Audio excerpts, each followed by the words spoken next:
Donc, la semaine dernière, j'ai fait un premier enseignement sur les origines de la messe, en rappelant qu'elle se fonde sur un événement historique qui a eu des centaines de témoins, qui est la résurrection de Jésus. C'est cette résurrection du Christ, cette victoire sur la mort, qui authentifie l'institution de l'Eucharistie que Jésus a accompli le soir du jeudi saint, et qu'il reproduit avec les 2 disciples d'Emmaüs le jour de sa résurrection, dans la journée. Donc, ensuite, je vous ai dit que les apôtres ont accompli cet ordre de Jésus, ils ont obéi, et se faites ceci en mémoire de moi, et c'est devenu pour les chrétiens le matin du premier jour de la semaine, le jour du Seigneur, dimanche, dies Domini, ça a donné dimanche en français. Voilà, donc les disciples ont accompli. Et puis, ensuite, j'ai développé un troisième point dans lequel j'ai expliqué en quoi consistait cette action. Et en fait, cette question, elle m'a conduit à montrer les racines juives de la messe, donc avec l'événement de la sortie d'Égypte, passage dans le désert, la mendication de l'agneau pascal, et puis l'arrivée dans la terre promise. Et que, en fait, toute cette histoire, elle, en même temps, elle est efficace pour ce premier peuple de l'Alliance, ou alors on peut dire peuple de la première Alliance, le premier peuple de l'Alliance, mais dont toute l'histoire est figurative de ce passage que doit faire l'humanité de ce monde au royaume de Dieu.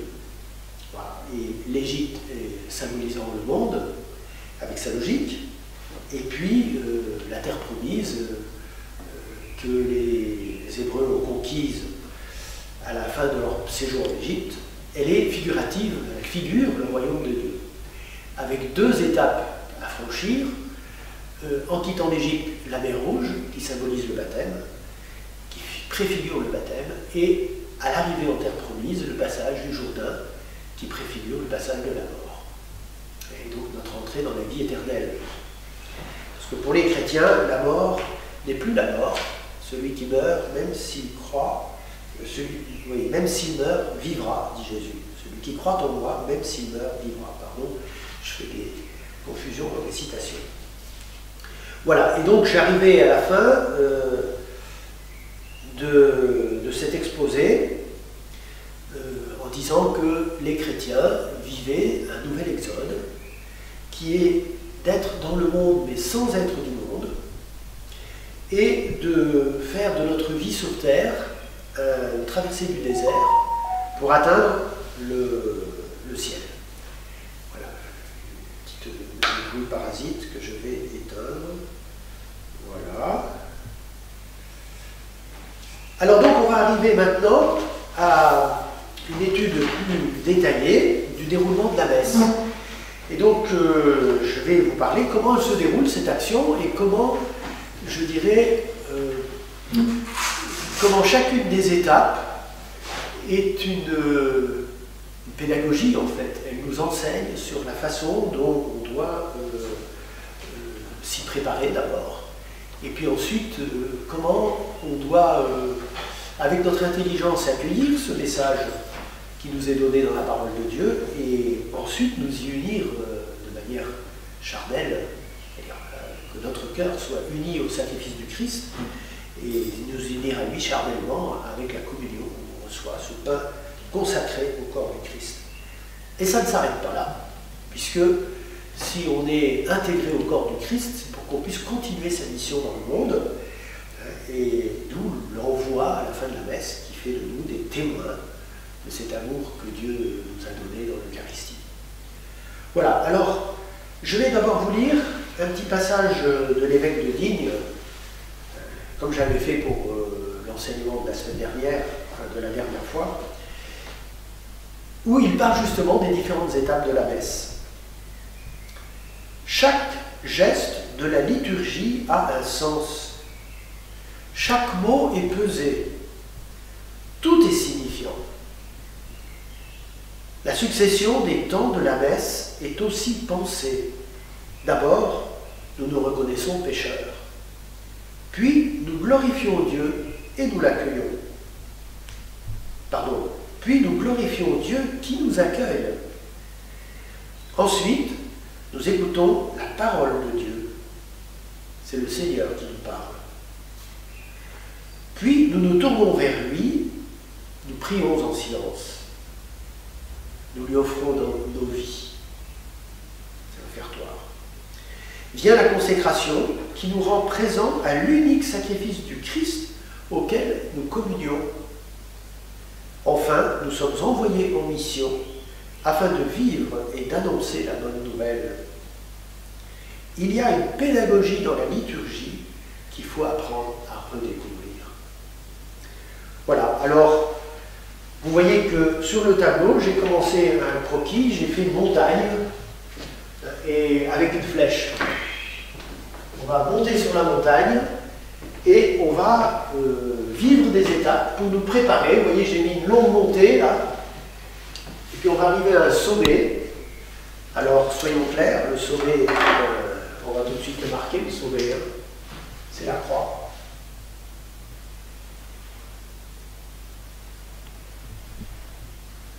Le sommet de la montagne, c'est la croix du Christ, où il a donné sa vie pour nous. Il est venu pour ça. Voilà. Donc ça, c'est le sommet. Alors, pour nous y préparer, donc il y a plusieurs étapes.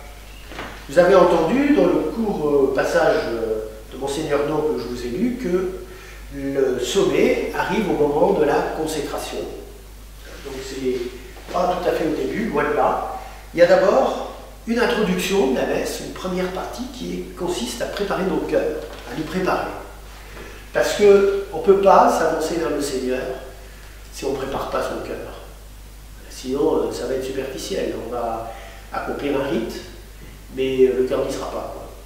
Et le but que le Seigneur poursuit, c'est de nous intégrer à son propre chemin, puisque lui est venu vivre au milieu de nous et a fait ce chemin. Donc, la première partie va être celle où on va demander pardon à Dieu. Alors, on développe beaucoup cet aspect-là. Je dirais que cette liturgie pénitentielle qui est au début, elle se fait par l'introduction, quand on fait une messe solennelle, on fait une procession, on chante. Souvent, on chante des chants qui sont dans le climat du mystère qu'on célèbre au cours de la messe. Et ça change tout au long de l'année, puisqu'on va dérouler tous les mystères de la foi au cours du temps. Donc, il y a un climat qui est créé par le chant. Et ensuite, on va pouvoir vivre ce temps où on demande pardon à Dieu.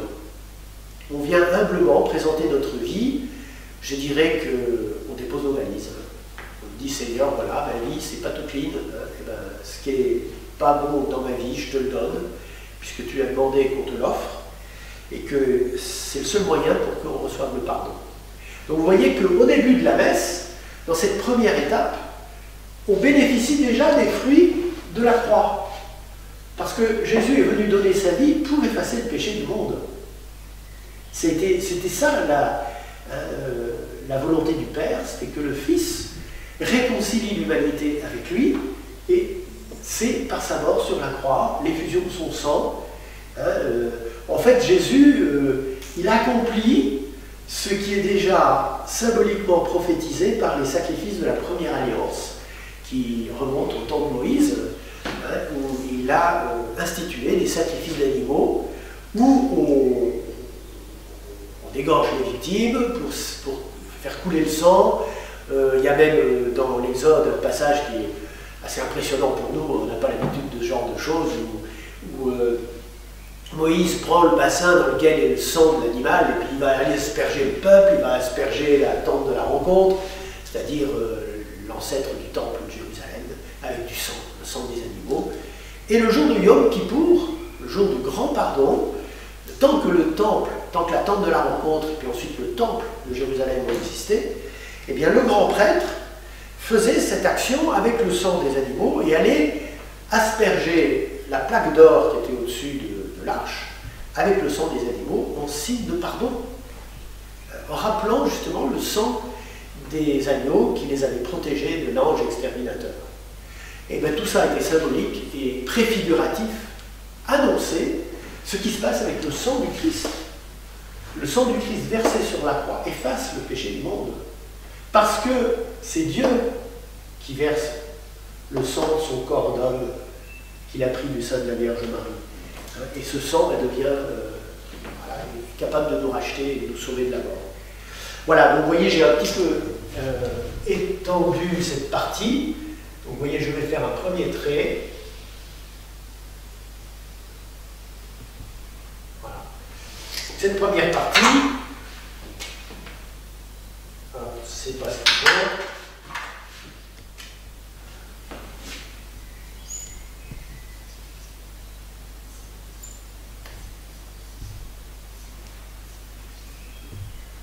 Et elle s'achève ici. Voilà, je la doubler en bleu. Ça marche mieux. Donc là, qu'est-ce qu'on fait? On demande pardon. C'est-à-dire que c'est là qu'on chante Seigneur, prends pitié, ou alors Kyrie, si on le dit en. C'est pas du latin, hein, c'est du grec. Ça remonte vraiment aux origines de l'Église, puisque dans l'Empire romain, on parlait le grec à l'époque de Jésus. C'était la langue, c'était l'anglais de l'époque en fait. C'était exactement le même rôle. Et donc on parlait le grec, ce qui s'appelait la koiné, le grec commercial, le grec des affaires. On le parlait depuis l'Espagne, Finistère, les dernières terres de l'Ouest, hein, jusqu'à plein Est de l'Empire, jusqu'en Irak, Iran même. On parlait le grec, c'était la langue des commerçants. Ça leur permettait d'avoir un idiome commun pour pouvoir faire du commerce, hein, parce que les hommes ont fait du commerce depuis toujours, hein, en particulier les Phéniciens. Les Phéniciens, c'était des peuples, c'est le Liban, ça continue d'ailleurs. Les Libanais, vous les trouvez partout dans le monde, et ils font du commerce. Ils sont très forts pour ça. Donc la première partie, c'est la partie pénitentielle. Donc je vais la mettre en vert, parce que ça nous nettoie complètement. Donc je vais mettre le Kyrie.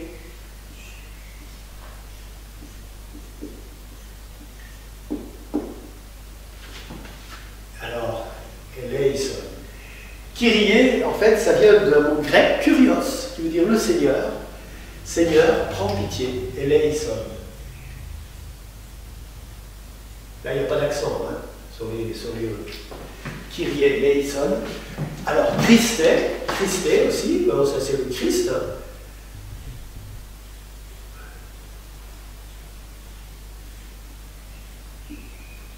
Eleison. Voilà. Donc, ça synthétise, hein, parce qu'on peut dire aussi le je confesse à Dieu, on peut le faire sous forme comment dire, un dialogue, où on chante des petites phrases pénitentielles, et puis ensuite on chante à Kyrie, on refait une deuxième phrase pénitentielle, on rechante à Kyrie. Donc ça dépend, il y a des variantes, mais c'est voilà, c'est pour que ce ne soit pas trop monotone, et en même temps, à travers les paroles qui sont dites, il y a une pédagogie aussi, hein, qui nous enseigne sur le péché, la manière de nous corriger aussi, hein, de demander pardon. Et n'ayons pas peur, notre Dieu n'est pas un grand Manitou tout-puissant et qui va nous... Un bourreau, c'est pas un bourreau. Il nous a créés par amour et il nous veut unis à lui par amour.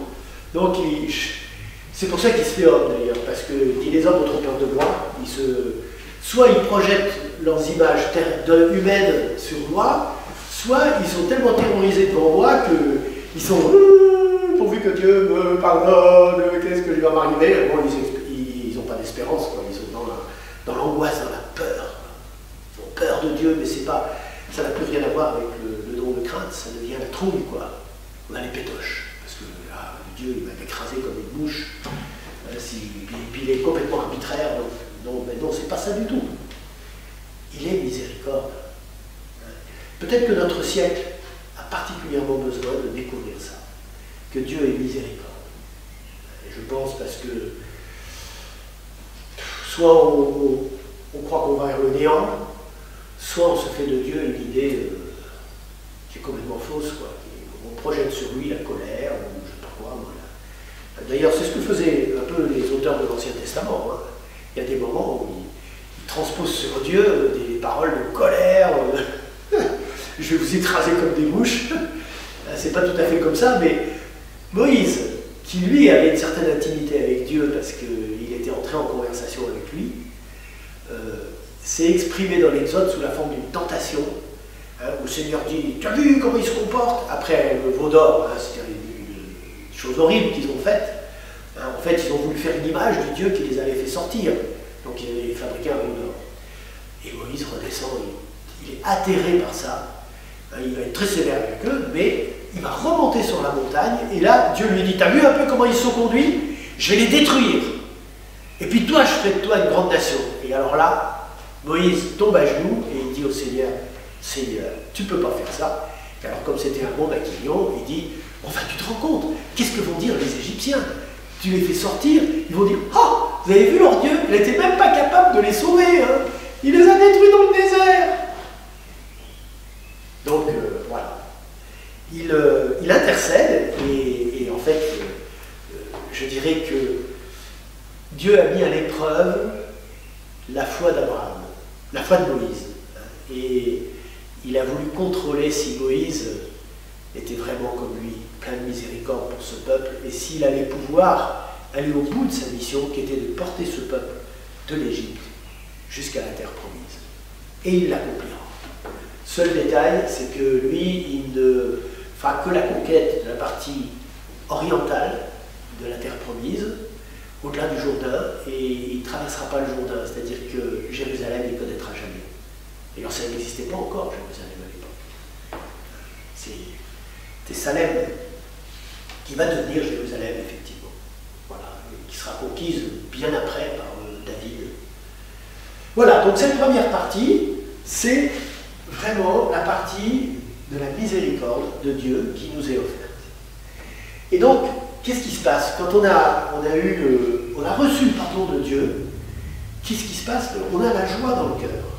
Et donc, dans les messes solennelles, on va l'exprimer cette joie. On va chanter Gloria, comme à Noël. En fait, alors, avec plein d'airs possibles, il y a des dizaines de messes différentes, ce qui fait que c'est jamais monotone. Et en fait, à force, on finit par en savoir un certain nombre, je les connais par cœur, et on chante le gloire à Dieu. On chante avec les anges qui ont explosé de joie à la nativité de Jésus, c'est-à-dire quand le mystère de l'incarnation commence. Ils explosent de joie, ils manifestent cette joie aux bergers qui vont être bouleversés par ça et ça va les pousser à aller voir. Mais qu'est-ce que c'est que cet enfant pour qu'il y ait des choses pareilles qui se produisent? Et ils vont aller l'adorer. Et en fait, c'est ça qui est merveilleux, c'est que ce chant, il les a rejoints. Et on en a fait une louange trinitaire. Nous te louons, nous te bénissons, nous t'adorons, nous te glorifions, nous te rendons grâce. Ton immense gloire. Puis alors ça continue, c'est de la louange. Après, ça touche au Christ qui nous a pardonné les péchés, prends pitié de nous, enfin voilà. Et ça se termine avec l'Esprit Saint, juste à la fin du gloire à Dieu. Donc c'est une louange trinitaire. Donc voilà, quand on a reçu la miséricorde, on reçoit le pardon, et réponse, c'est un dialogue. On demande pardon, Dieu nous pardonne, et nous on va louer. On est libéré de notre péché, on a déposé nos valises, donc on explose de joie, et on chante la joie de Dieu.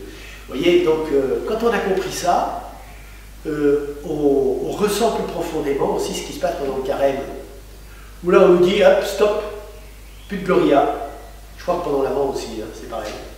Donc c'est histoire de dire, attendez la résurrection pour exploser de nouveau de joie. Bon, on fait quelques petites entorses, puisque si l'Annonciation tombe pendant le carême, on va chanter le Gloria quand même. Et la Saint-Joseph, c'est pareil, on va aussi chanter le Gloria. Et puis le Jeudi Saint, on va aussi chanter le Gloria. Mais voilà, parce que je dirais que même si on revit tout le mystère, c'est accompli. Donc, on ne peut pas faire autrement que de laisser exploser sa joie. Et en fait, le chrétien, il aurait toujours été habité par la joie, même quand il fait pénitence pendant le carême, parce que nous sommes sauvés. Jésus a accompli son mystère. C'est pas parce que dans le cycle de l'année, on n'a pas encore fêté la mort et la résurrection de Jésus qu'on va oublier que ça s'est produit, quoi. Et c'est définitif. Voilà, donc, Kyrie eleison, Christe eleison, ça c'est nous demandons pardon, nous recevons le pardon, et nous chantons la gloire de Dieu. Alors, voilà. Qu'est-ce que je vais mettre ici au niveau du trait? Je vais mettre le pardon. Il nous est donné.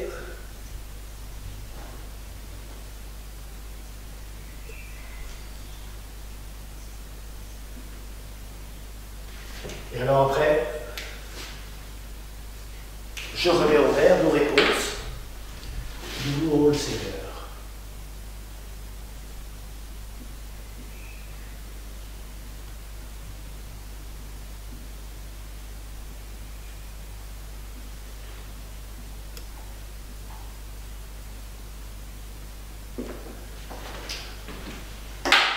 Et là,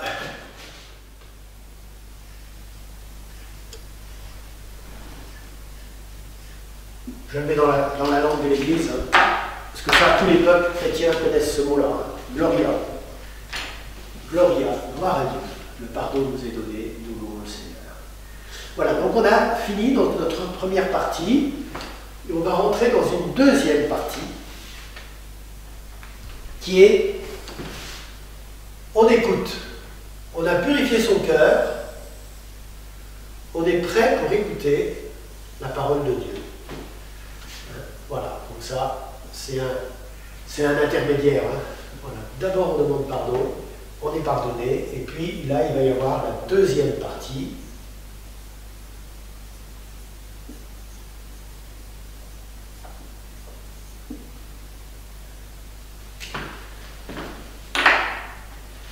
Alors, on va voir si on voit que ça passe. Donc je vais faire ça symboliquement. Tchouk.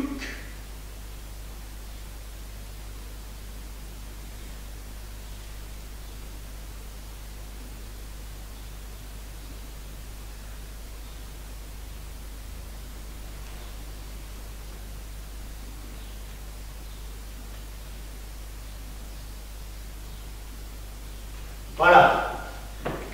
Donc, on va lire la parole de Dieu. C'est Dieu qui nous parle, donc on va mettre ça.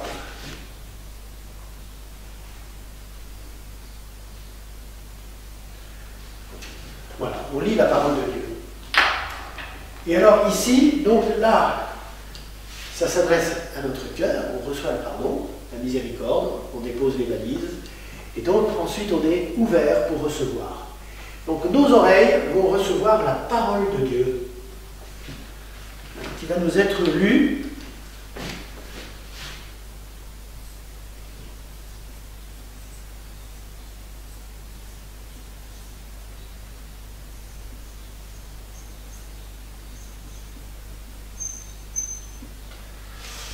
Et c'est là, dans cette deuxième partie, où on touche à une question quand même importante. C'est celle de cette parole de Dieu.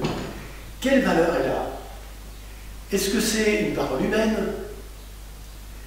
Est-ce que c'est Dieu qui nous parle?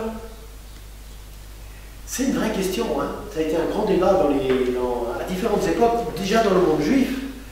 Avant la venue de Jésus, il y avait beaucoup d'écrits, mais il y a eu un discernement qui a été fait parce qu'ils n'ont pas tous la même valeur.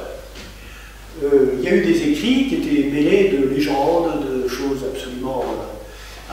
on leur donne un nom global, on appelle ça les apocryphes, les livres apocryphes. Hein, c'est-à-dire, je ne sais même plus le sens exact, je n'ai pas regardé, je n'ai pas vérifié. Mais en tout cas, ces livres apocryphes sont beaucoup plus nombreux que ceux qui ont été retenus authentiques. Donc il y a eu déjà un premier travail qui a été fait 500 ans avant la venue de Jésus, 450 ans, lorsque les Hébreux sont revenus d'exil, avec Esdras et tout ça, ils ont fait un premier travail de tri, de sélection, de reformatation de la Bible. Et en gros, à part quelques livres qui ont été écrits en grec, parce qu'ils ont été écrits au IIe siècle avant Jésus-Christ, en Alexandrie, enfin, la diaspora juive était déjà très importante, ces livres ont constitué la Bible que Jésus a connue, sans le Nouveau Testament. C'est que ce qu'on appelle l'Ancien Testament, qui représente les 4/5 de la Bible. Voilà. Et donc, c'est cette parole de Dieu qu'on va lire, mais attention, nous sommes après la venue de Jésus.